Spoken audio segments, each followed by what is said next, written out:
ब्याह हुआ, रुक्मिणी मैया द्वारिका में आ गई, बड़ा आनंद हुआ महाराज। कुछ समय निकला तो रुक्मिणी मैया ने एक बच्चे को जन्म दिया। अभी नर्सिंग होम में एडमिट ही थी, छुट्टी हुई नहीं थी महाराज। जिस बच्चे को जन्म दिया था, एक संबर नाम का असुर था, उसको पता चल गया कि ये बच्चा ही मेरा काल है, ये रुक्मिणी का लाल ही मेरा काल है, ऐसा पता चल गया। तो संबर असुर ने नर्सिंग होम में से ही प्रद्युम्न को चुरा लिया महाराज। इसलिए हॉस्पिटल में अपने बहुएं के बच्चे होते हो तो थोड़ा ध्यान रखा करो, चुरा लेती हैं आजकल बहुत सारी औरतें घूमती रहती हैं महाराज। का पता नर्स ही अदला बदली कर दे तो क्या करोगे महाराज। इसलिए सरकार ने अब नियम बना दिया है, लेबर रूम में घर की एक स्त्री रह सकती है। पहले नर्सों के भरोसे ही छोड़ देते थे, अब बेचाएं कुछ उल्टा पलटा करे महाराज, पता नहीं। इसलिए अब सरकार ने ये सब चीजें समझ करके नियम बना दिया है कि अपने घर की भी एक स्त्री वो लेबर रूम में भी रह सकती है महाराज, जिससे कोई गड़बड़ न कर दे। संबरासुर ने चुरा लिया और ले जाके समंदर में फेंक दिया। एक मछली ने उस बालक को निगल लिया और मछली को मछुआरे ने पकड़ लिया। मछुआरे ने उस मछली को संबरासुर को ही भेंट कर दिया। होय है सोई जो राम रचि राखा। संबरासुर ने फेंक दिया था समंदर में कि मर जाएगा, और वो घूम फिर के वहीं आ गया महाराज। राम कीन चाहे सोई होई, करे अन्यथा अस नहीं कोई।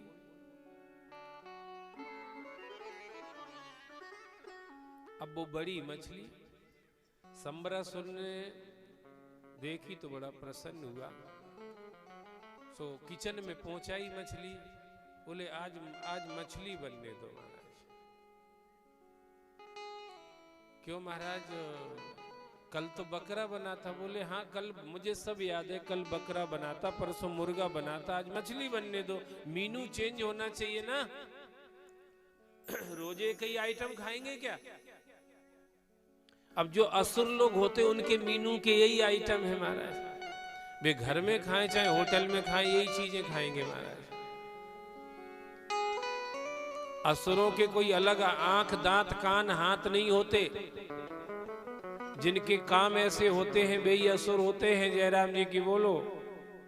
अपन सोचते असुर होते होंगे वैसे बड़े काले, नहीं ऐसे बाल बिखरे, नहीं बड़े दांत निकले, नहीं आंखें ऐसी बड़ी, असुर होते होंगे ऐसे। भूतन के बारे में ऐसे ही सोचते अपन, भूत भी ऐसे ही होते होंगे। पर शंकर भगवान कह रहे हैं जिनके ये आचरण भवानी, पार्वती जिनके ऐसे आचरण दिखे ते जानो निश्चर सब प्राणी, वो सब निशाचर है महाराज। तो संबरासुर बड़ा खुश हुआ, आज मछली बनेगी महाराज। पहुंचाई किचन में। किचन में काम करती थी औरत, उसका नाम था मायावती। क्या नाम था? मायावती। ये द्वापर की कथा चल रही, अभी कलयुग की नहीं तो तुम और कहीं दिमाग ले जाओ कि ये मायावती तो नहीं थी। ये नहीं थी महाराज, ये अलग हुआ, अभी अलग, दो ही अलग महाराज। मायावती महाराज, मायावती काम करती थी किचन में। जो उसने पेट फाड़ा सो देखा आदमी का जिंदा बच्चा धरा पेट में महाराज। हे भगवान, मछली के पेट में आदमी का बच्चा कैसे आ गया, समझ में नहीं आ रहा। बेचारी सोच रही खड़ी खड़ी क्या करें यार, कैसे होगा। उसी समय किचन में ही नारद जी प्रकट हो गए। नारद जी ने कहा देवी सोचा विचारी मत करो, सेवा करो। क्यों? इससे मारो क्या रिश्ता है मेरा इससे? अरे बोले खासम खास रिश्ता है। क्या है? अरे बोले यही तुम्हारा पति है, पति। खासम खास रिश्ता।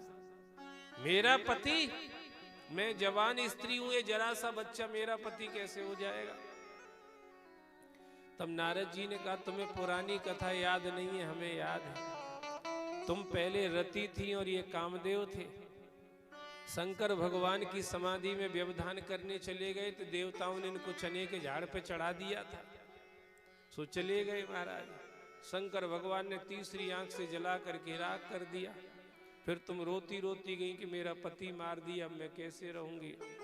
शंकर भगवान ने कहा, थोड़ा सा टाइम निकाल लो, द्वापर में प्रभु का अवतार होगा और उस समय तुम्हारा पति उनका पुत्र बनेगा, सो तुम्हें मिल जाएगा। नारद जी ने कहा, हम यही है, तुम्हारा इंट्रोडक्शन कराने आए। हमारा प्रसन्न हो गई मायावती अपने स्वामी को पा करके। नारद जी का काम हो गया, चले गए वहां से। कुछ दिनों में प्रद्युम्न बड़े हो गए, मायावती सेवा करती थी खूब। सो भैया मायावती सेवा कर करके अपने पति को जल्दी बड़ा कर लिया। प्रद्युम्न ने पूछा, श्रीमती जी अपन कहाँ रह रहे हैं? बोले असुर के चंगुल में हैं। तो तुम? बोले मैं तुम्हारी पत्नी हूं। और मैं? बोले तुम परमात्मा के पुत्र हो। मायावती ने बताया, मैं तुम्हारी अधिकृत पत्नी हूं। जैसे अपन कहते ना, ये मेरी धर्म पत्नी है। अब उनसे पूछो धर्म पत्नी है तो अधर्म पत्नी कौन सी है तुम्हारी? ऐसे कह देते, व्यवहार है वो तो कोई बात नहीं है। धर्म पत्नी, अरे पत्नी पत्नी होती, उसमें धर्म पत्नी अधर्म पत्नी क्या होता है? पर कहावत में कहते ये मेरी धर्म पत्नी है।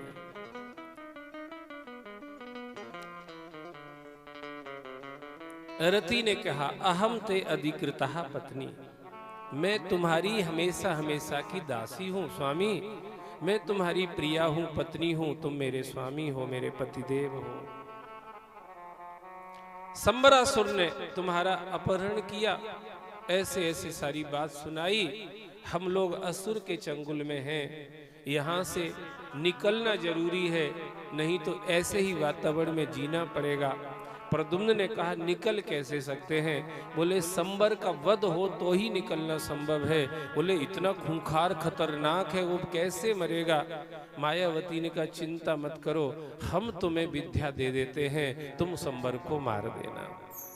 पत्नी का समर्पण देखिए, चाहती जब खुद विद्या दे रही है तो खुद भी मार सकती थी, पर अपना नाम करना जरूरी नहीं है, मेरे प्रियतम का नाम होना चाहिए। महाराज मायावती ने महामाया नाम की विद्या, जो सारी मायाओं का नाश करने वाली है, वो विद्या अपने पतिदेव को दे दी। तो मायावती ने विद्या दी और प्रद्युम्न ने संबरासुर को मार दिया। चले गए दोनों पति पत्नी, चले गए। ये क्या कथा कह रही? कथा ये कह रही है कि सांसारिक काम जिनमें तुम उलझे पड़े हो, तुम्हारी एक एक श्वास, कीमती श्वास व्यर्थ चली जा रही है, इनसे अगर अपने आप को उबारना चाहते हो तो भगवान के काम को पकड़ लो। जयराम जी की बोलो। ये जो महाविद्या है, ये भगवान का काम ही है, भगवान की सेवा है, भगवत भजन है। इसको तुम जितना स्वीकार करते जाओगे, उतने संसार के प्रपंच से तुम मुक्त होते चले जाओगे, बचते चले जाओगे। ये है महाविद्या। हम लोग जो यहाँ पिछले 7 दिन से बैठ करके सुन रहे हैं, ये महाविद्या है।